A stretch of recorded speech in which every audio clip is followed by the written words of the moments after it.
lot of this isn't going to make sense to you, and I'm sorry about that. I'm just going to start at the beginning, with the house.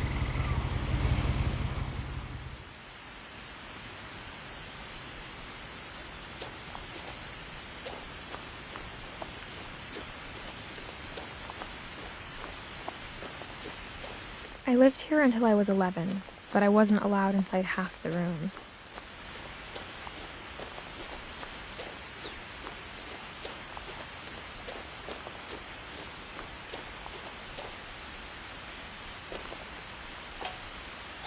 Inside the mailbox were bills from 7 years ago, marked urgent, open immediately.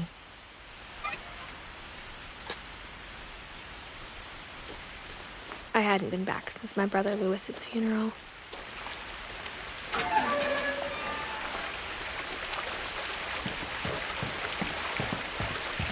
In her will, my mother left me a key, but didn't tell me what it unlocked. Maybe she thought I'd know, or she thought that the mystery would be enough to bring me back.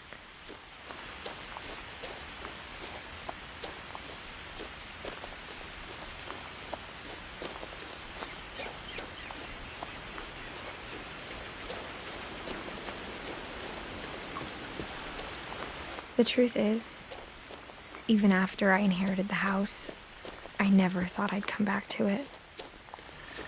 But now I had questions about my family that only the house knew the answers to.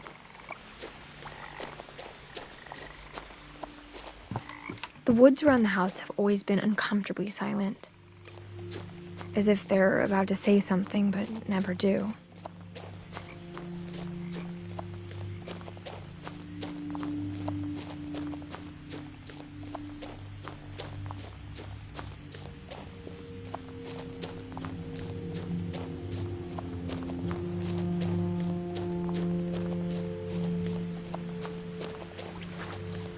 The house was exactly like I remembered it, the way I'd been dreaming about it.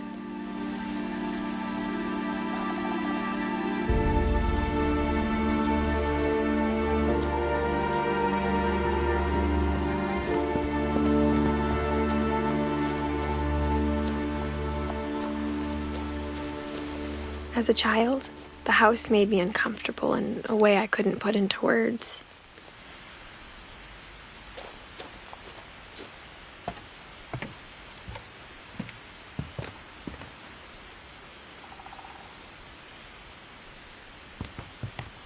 Now, as a 17-year-old, I knew exactly what those words were. I was afraid of the house.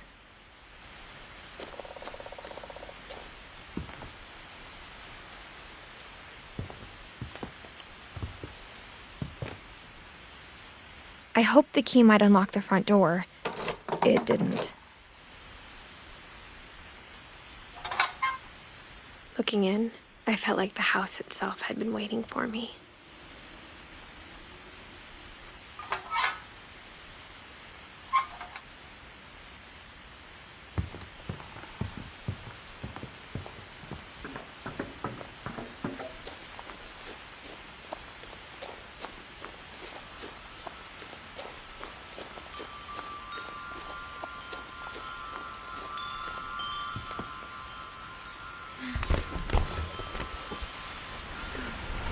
Crawling through the doggy door used to be a lot easier when I was 11.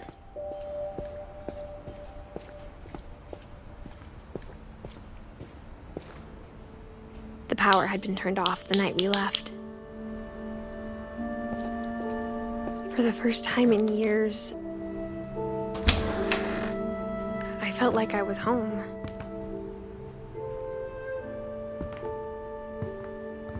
But instead of a family, there were just memories of one.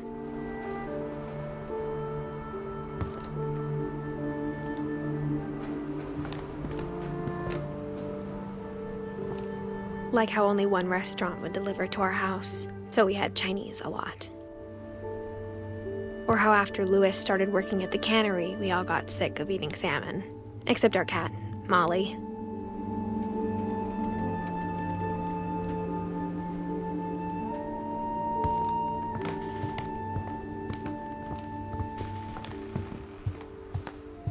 The table was still a wreck from the night we left.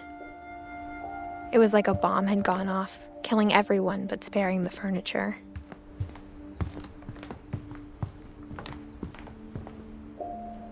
My mom was the only one of us who could imagine Great-Grandma Edie living in a nursing home.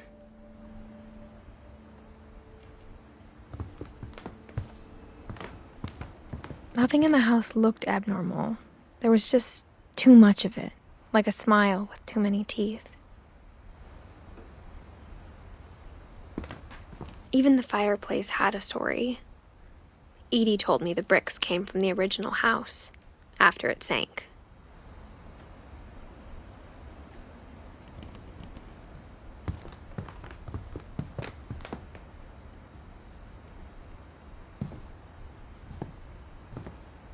Mom always told me to stay out of the basement, so I wasn't too surprised when the key didn't fit.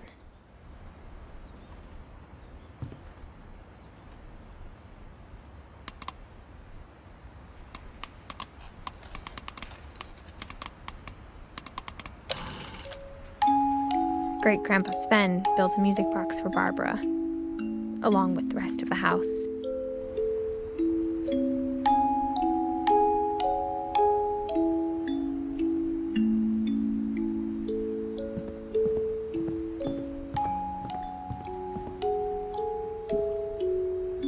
After Milton disappeared, Mom sealed up all the bedrooms. Then Edie retaliated and drilled peepholes.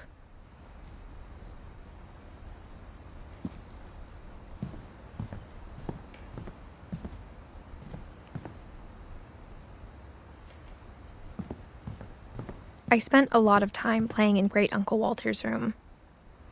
I think my mom sometimes regretted not sealing it up.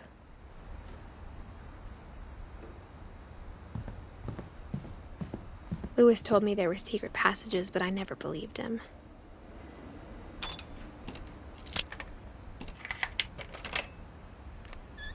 Turns out, my mom was really good at keeping secrets. Now it was time to find out what my mom had been afraid of.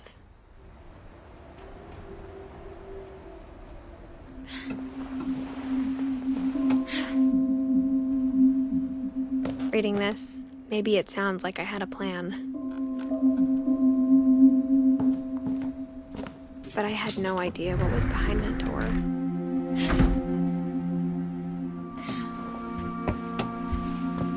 Just like I had no idea where all this was gonna lead.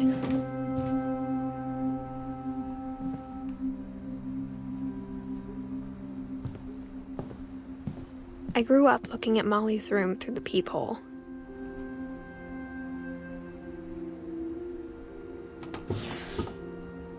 Molly's gerbil had a tiny bedroom with its own even tinier gerbil cage.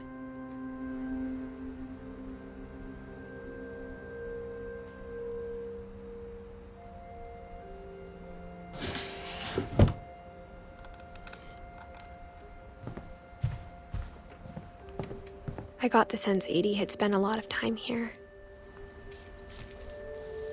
December 13th, 1947. Dear Diary, I'll be gone soon, but I wanted to tell somebody about what's gonna happen. It started when Mom sent me to bed without dinner. I woke up and I was starving, so I looked around for something to eat.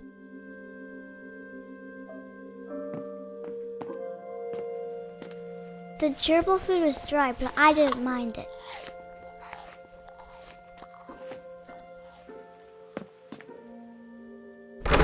Mom, can I come out now? Sweetheart, it's late. Go to sleep.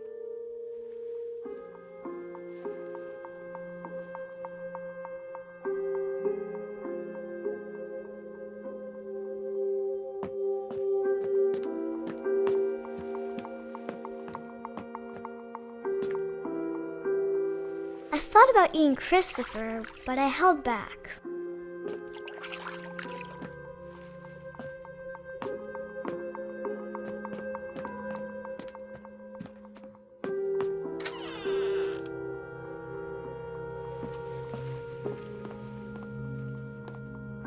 I ate a lot of things that night.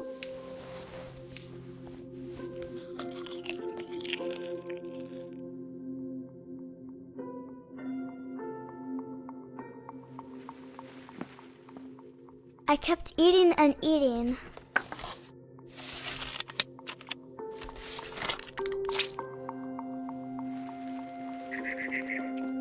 Then I heard chirping outside my window.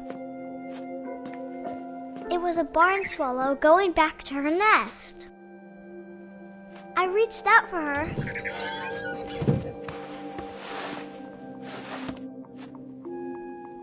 And suddenly, I was a cat.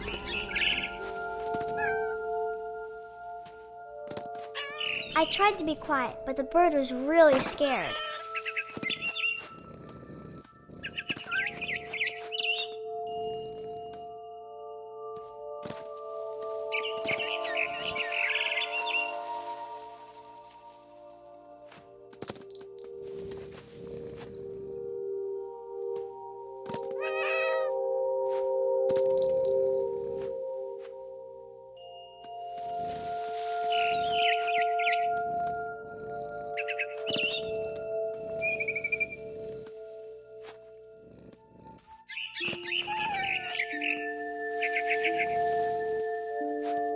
I jumped and I almost got her.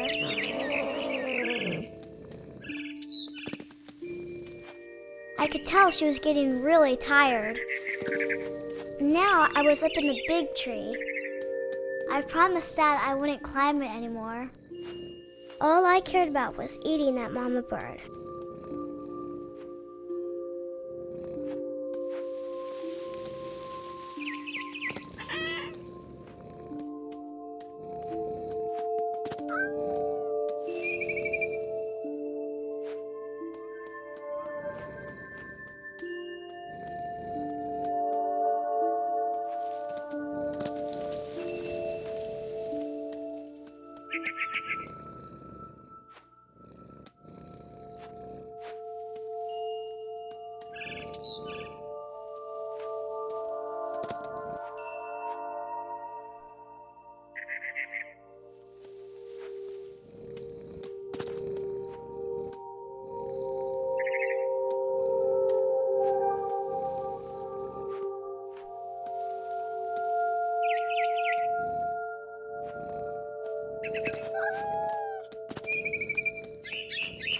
I gobbled her up. And suddenly, I was an owl. First, all I heard was the wind. Then I heard little teeth nibbling in the grass.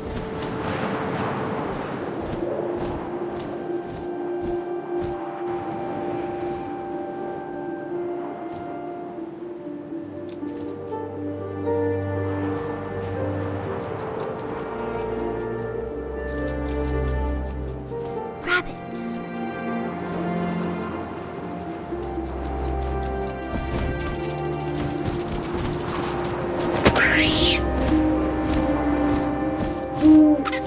I imagined his face looking up and seeing mine through my talons. I swallowed him up, and I didn't chew one bit. Then I flew off to find something bigger.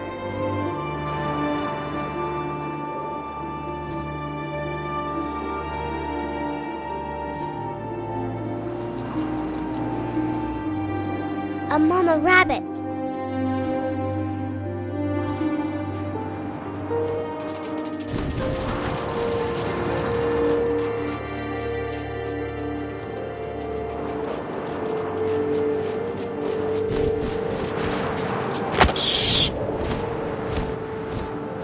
She was almost too big to carry. I started choking, but I couldn't stop eating. And suddenly, I was a shark.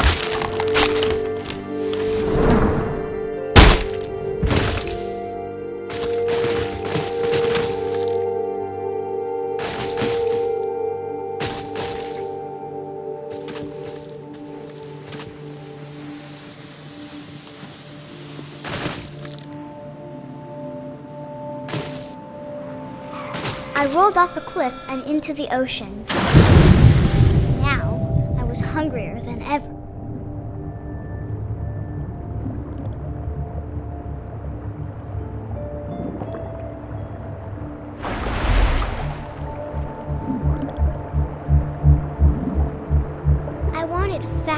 juicy seeds. I tore off her flipper, and it tasted really good.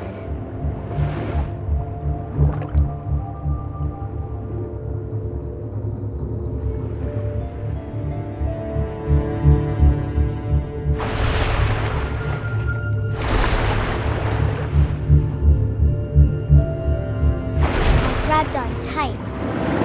But I was so hungry, I jumped out of the water. When I opened my eyes, everything had changed.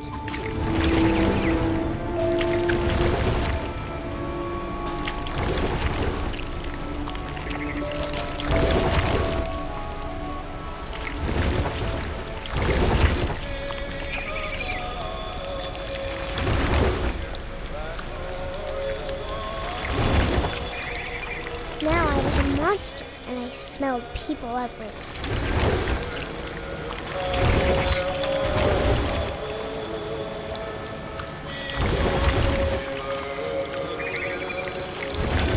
I was big, but I moved real quiet.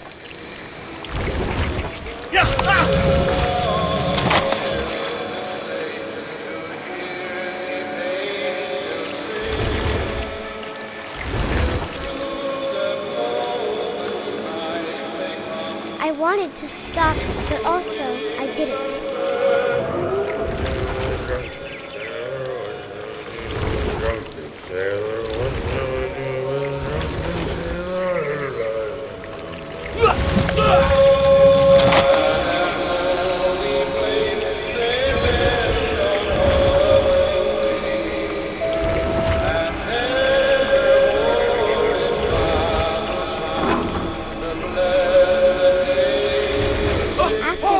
Passenger, I was still hungry.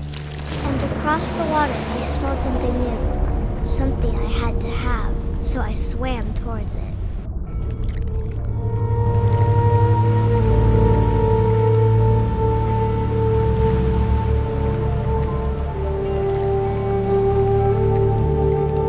I slithered onto the sand, and the good smell went into an old pipe.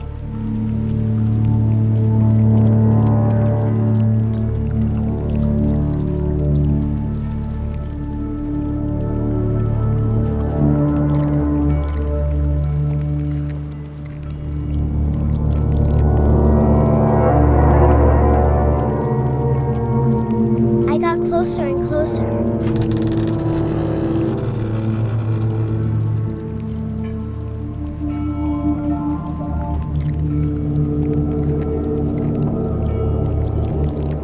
All of my stomach started growling. And suddenly, I was me again. I held my breath for a long time, but I couldn't hear anything. I think it's waiting for me to fall asleep. But it's not going to wait much longer. It needs to be, and we both know I will be delicious.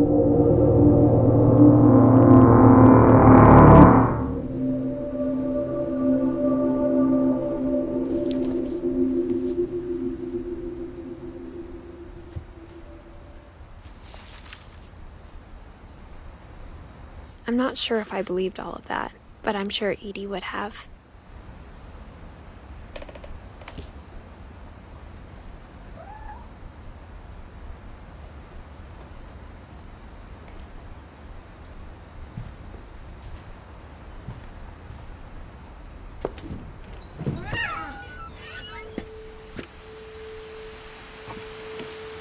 This will be obvious later, but my mom never told me any of these stories. Edie would have, but Mom didn't like bringing up the past. Though, when we adopted a stray kitten, she was the one who named it Molly.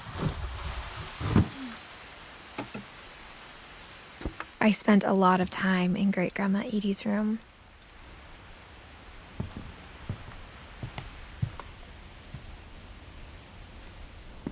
Her room was like a museum. For 500 years, the Finches have been famous throughout Norway for their fortune and misfortune. Odin Finch buries the latest victims of the family curse, his wife Ingeborg, and their newborn son, Johann. On January 7th, 1937, he set sail with his family and his house, hoping to leave the curse behind. But 40-foot waves off the coast of Washington send the house and Odin to the bottom of the sea. Odin's daughter Edie, with husband Sven and baby Molly, step ashore on their new home, Orcas Island. Edith Finch is the first to be buried in the new family cemetery. His daughter Edie is already dreaming of a new Finch house.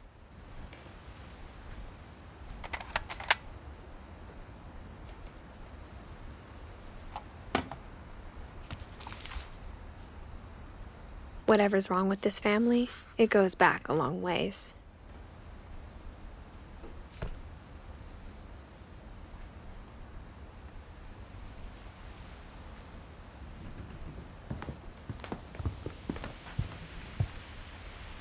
Louis died a week before we left, but Edie had already started to memorialize him.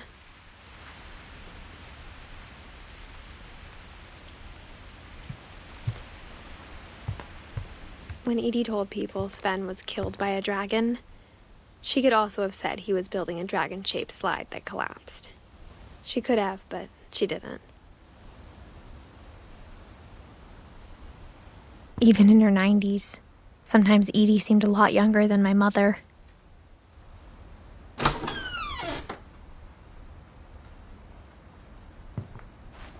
The only trace Grandpa Sam's first wife, Kay, left on the house was the pink bathroom. It was a pretty big trace.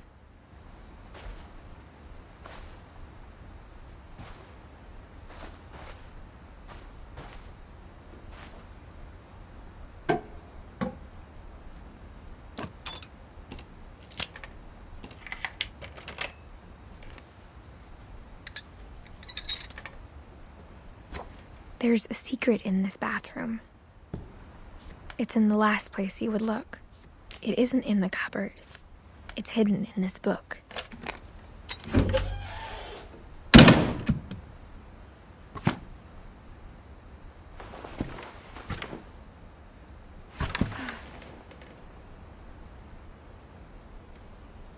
Sven gave Sam an old camera he'd refurbished. He never put it down.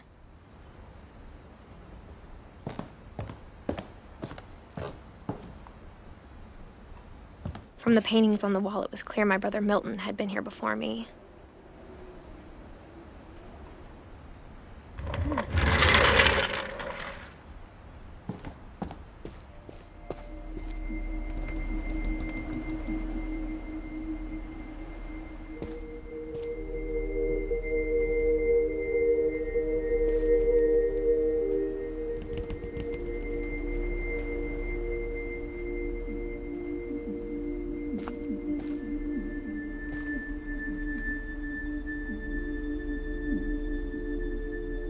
I knew Grandpa Sam had a twin,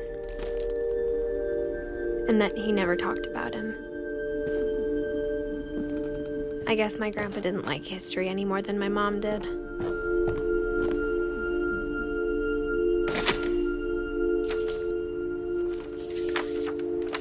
How I Want to Remember My Brother by Sam Finch.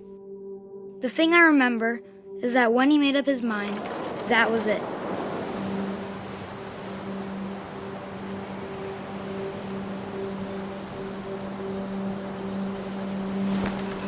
My brother said he'd die before he ate another mushroom, and he did.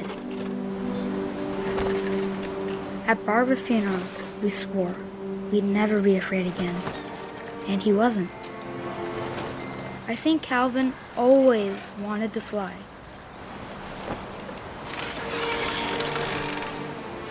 Sam! Calvin! Dinner's ready! Coming!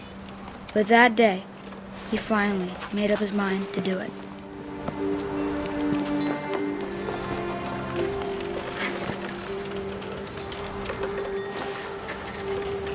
I told him going around was impossible. Maybe if I hadn't said that,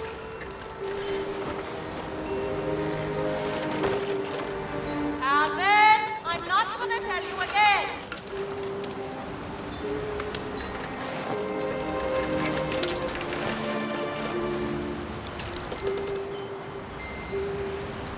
Or maybe if the wind hadn't picked up.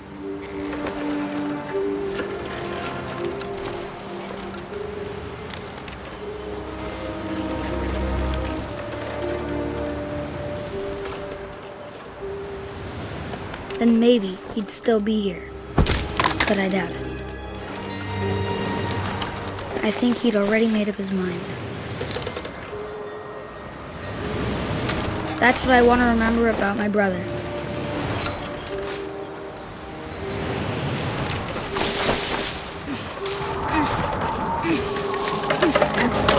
The day he made up his mind to fly. And he did.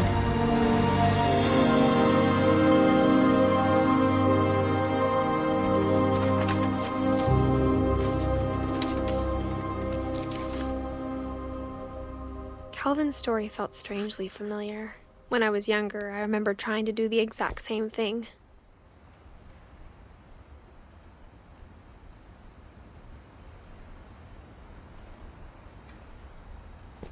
After the funeral, Edie roped off Calvin's half of the room.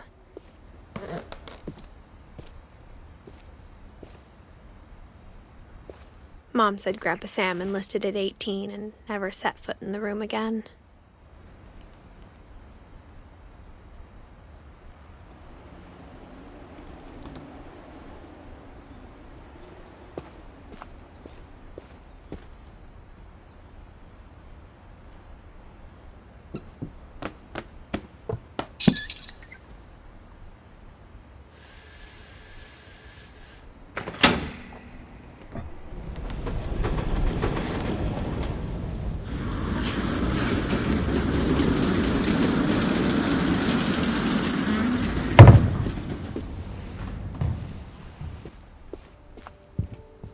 The passages were a pretty tight fit. They'd obviously been built for smaller hands and bellies.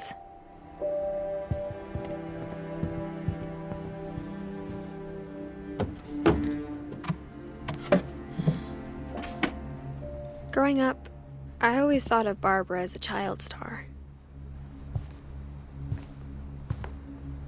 I never thought about how hard it must have been for her afterwards.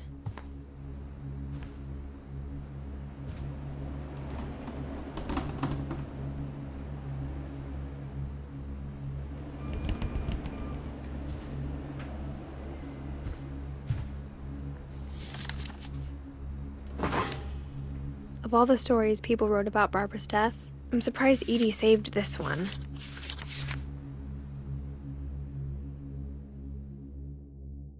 Old Jack here with another ghastly tale inspired by America's most unfortunate family. I'm calling it The Surprise Ending of Barbara Finch.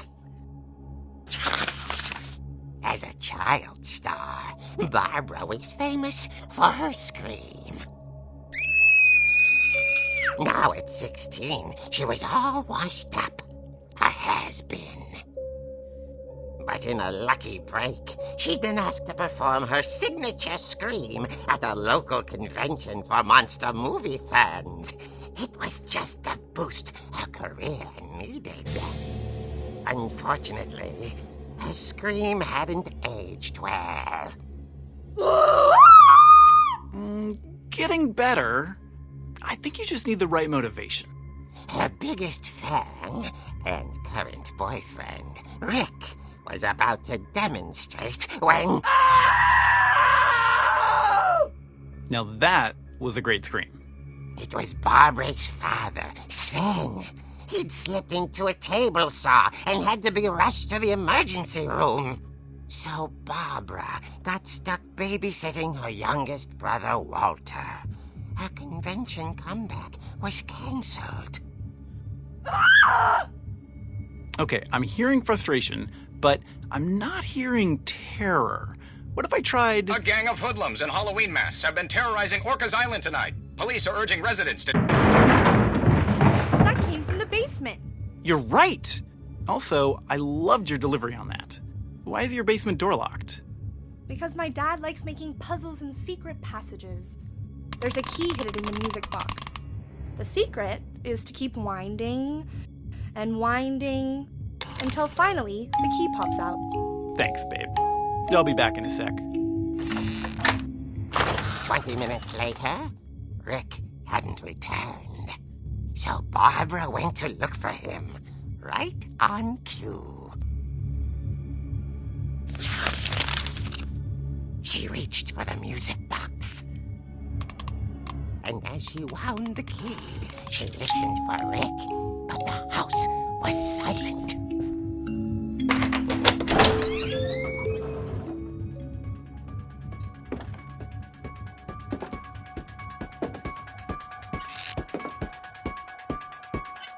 She found Rick's crutch and imagined the worst.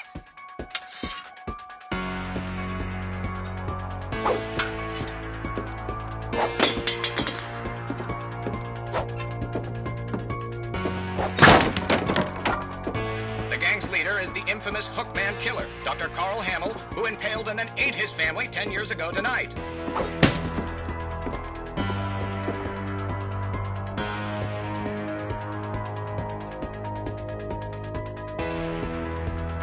The old fridge rattled and grew still. Oh dear! Oh! Rick? Barb, relax. I was just trying to scare you to help you find your scream. Well, I'm not scared, Rick. I'm furious. Then act furious. All I'm getting from you now is that you're hurt and confused and She threw him out, but she kept a little something to remember him by. Barb, have you seen my other crutch? And she was still holding it when she fell asleep watching the late picture show. Hours later... Barbara! Walter, what's going on up there? Ah! Okay, I'm coming up, but if this is a trick, you're dead, Walter.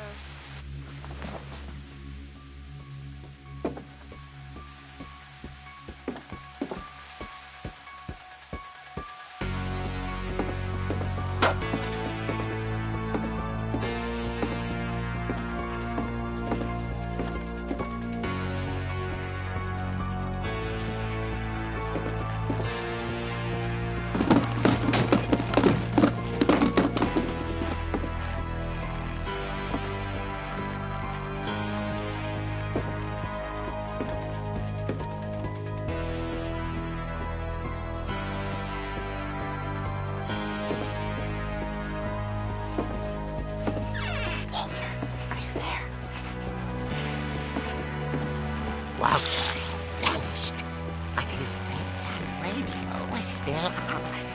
Orcas Island police describe the man as 6 feet tall, with a steel hook for a hand. Residents are urged to lock all doors and windows and notify the police of any suspicious activity. Barbara turned, saw the hook man, and was speechless. He was quite smashing.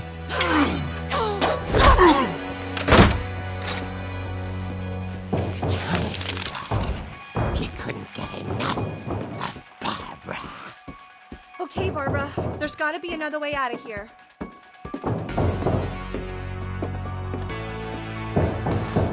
That night, she played her part beautifully.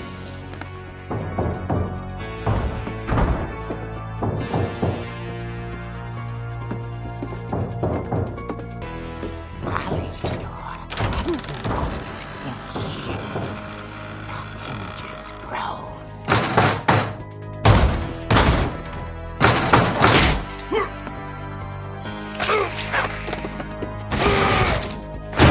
He wasn't moving, but she sensed the story might not be over yet.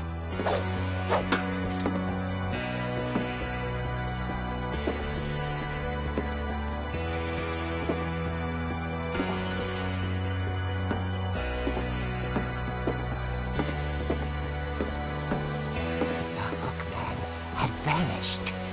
She listened for his breathing, but all she heard was...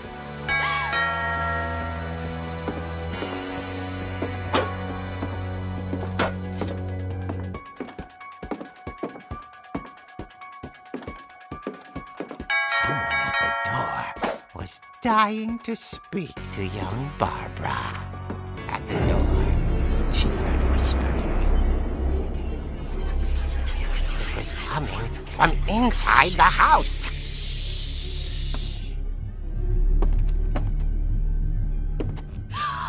Oh dear.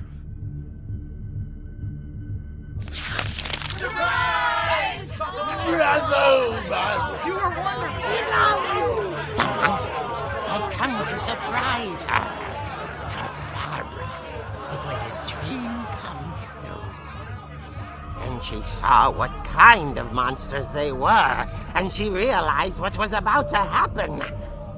She was going to be famous. And with her final breath, Barbara Finch gave the performance of her life.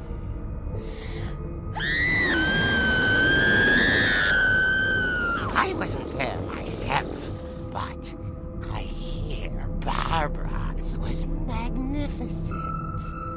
Poor girl. She had a taste for stardom. But unfortunately, so did her fans. Of course, the police blamed it all on poor Rick, who disappeared the same night. And little Walter? Hiding under his bed the whole time. He took it all pretty hard, but that's another story. As for Barbara, tucked inside the music box was all they ever found of her. Her ear. Now that's what I call a real eerie tale.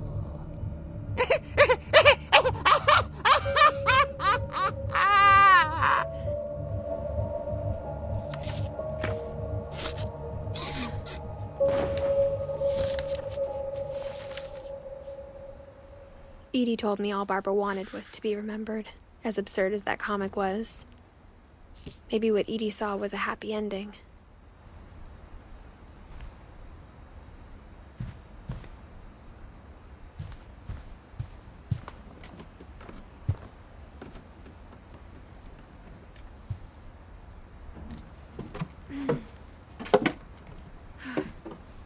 I guess now I know why Mom didn't like me playing with the music box.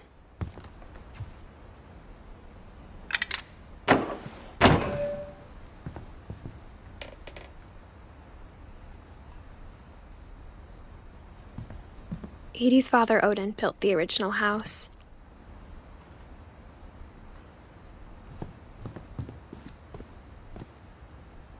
Mom must have locked the third floor stairs on the night we left.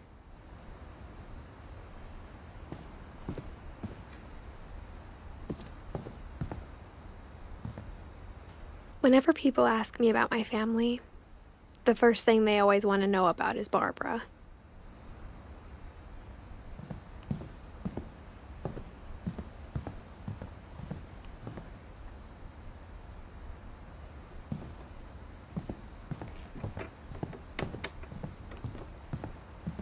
It's funny. All those times I played with the music box and never found the basement key.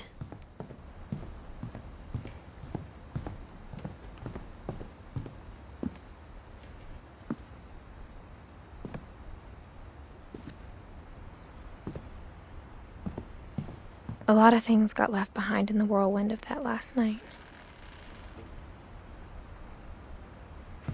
My mom wasn't much of an optimist, but she never stopped believing that my brother Milton was alive.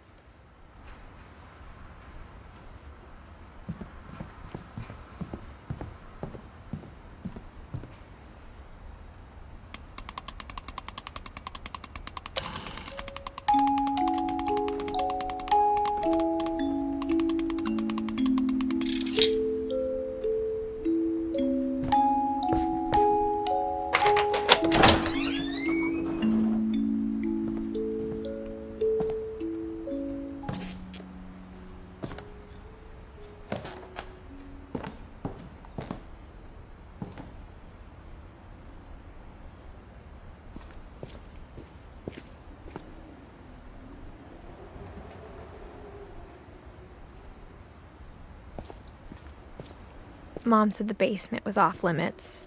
Unless I wanted another tetanus shot. I saw Edie sneak down to the basement once, carrying packages.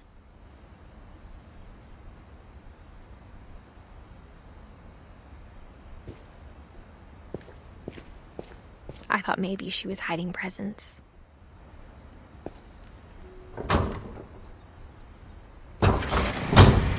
It turned out she was hiding a lot more than that.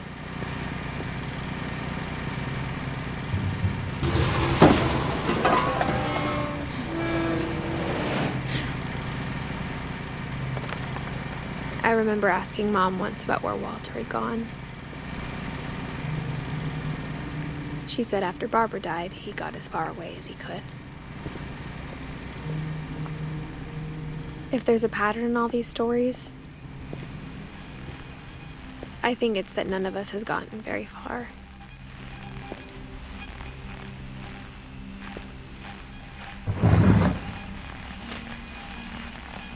Goodbye, everyone. I can't believe I've been down here for 30 years.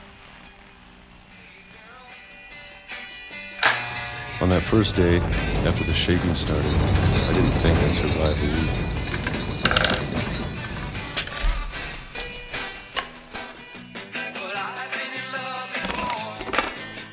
But after a few days, I settled into a routine. That's what kept me sane. Having a schedule, living for today. I always expected to be dead tomorrow. But if you wait long enough, you get used to anything.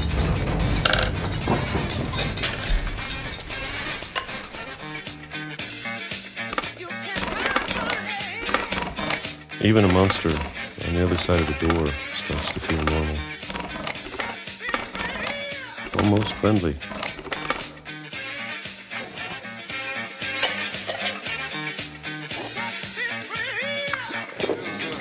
And then one day, everything just stopped. Whatever that thing was, it was gone. Maybe it got tired of waiting. Or maybe I just got tired of being afraid.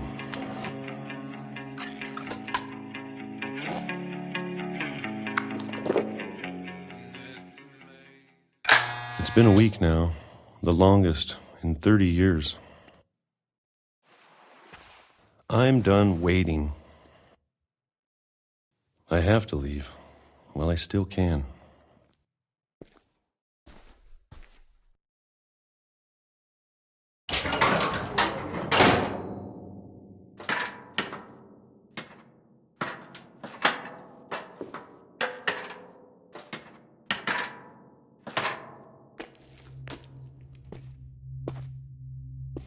I know it's out there, somewhere. Whatever killed Barbara and Molly and Calvin. Maybe this is all a mistake. But I need to stop living the same day. Even if it kills me.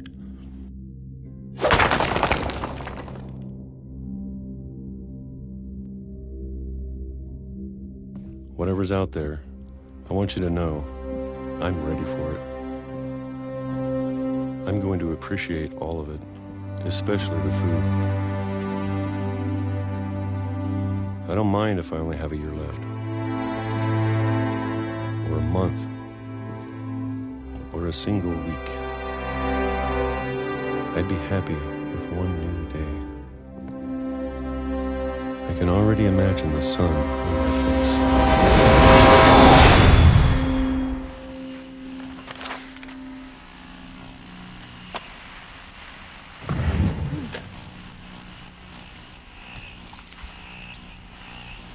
Walter died when I was 6. I can't believe my mom never told me he was down here.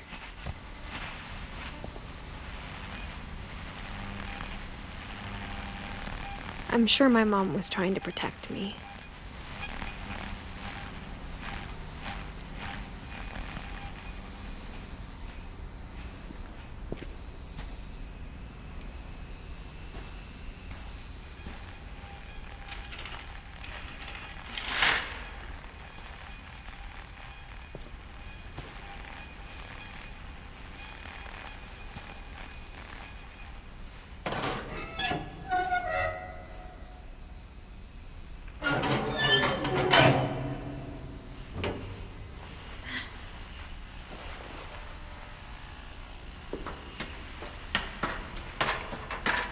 Maybe she was afraid I'd end up like Walter.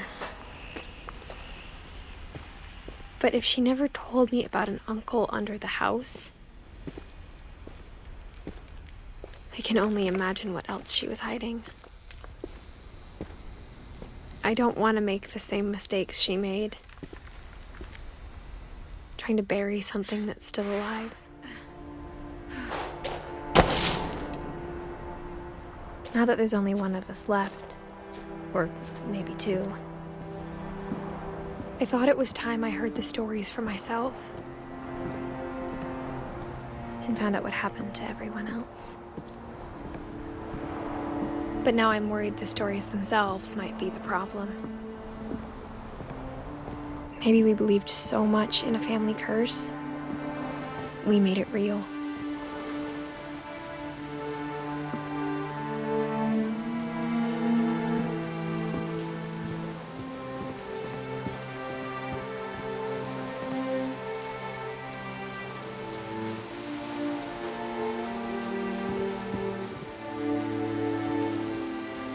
I don't know if I should even be writing this.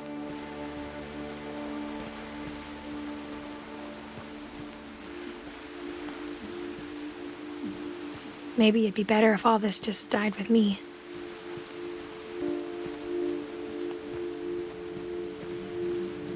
But I thought you should know about your family.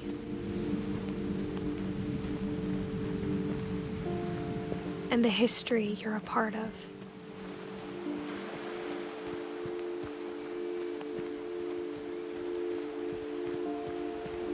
Though to be honest, I feel as lost as you probably do right now.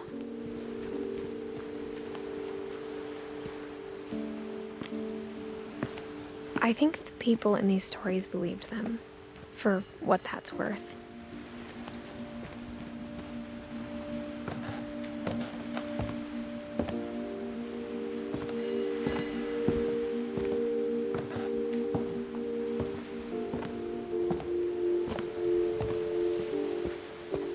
And when you look at the house, that history of imagination and stubbornness and madness, any of it seems possible.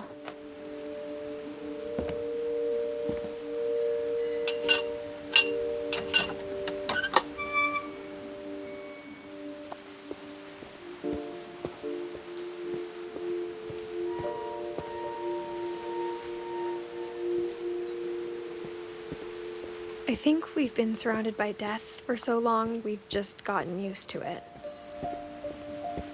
What kind of family finishes building a cemetery before starting the house?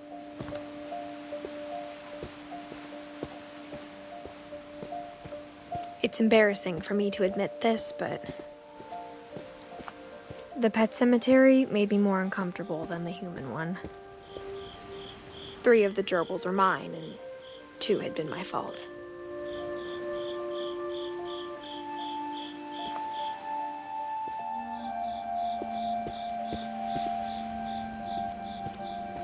Sven built the house, but it was Edie who designed the cemetery.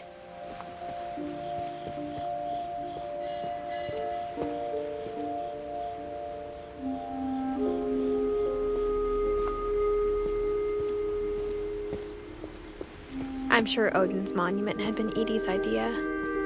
My mom was always trying to move on, but for Edie, the past never went away.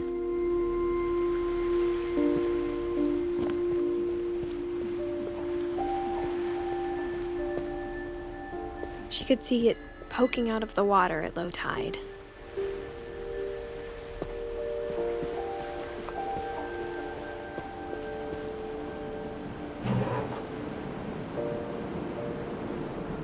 Edie said she dreamed about the old house every night.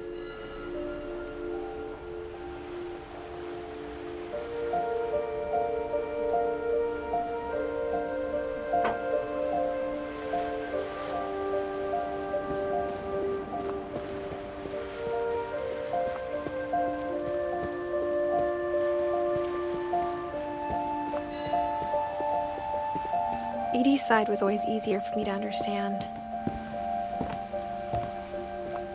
But the older I get, the more I can see where my mom was coming from.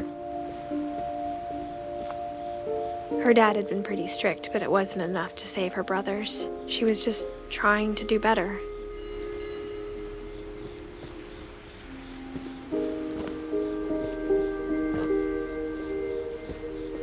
She lost 2 of her brothers, just like I did. I get why she tried so hard to protect us. We never found Milton's body, so my mom insisted we were putting up a monument, not a tombstone.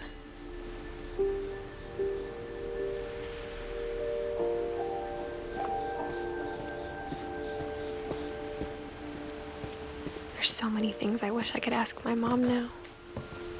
Part of me thinks this is what she wanted all along. For me to come back someday and find everything out for myself.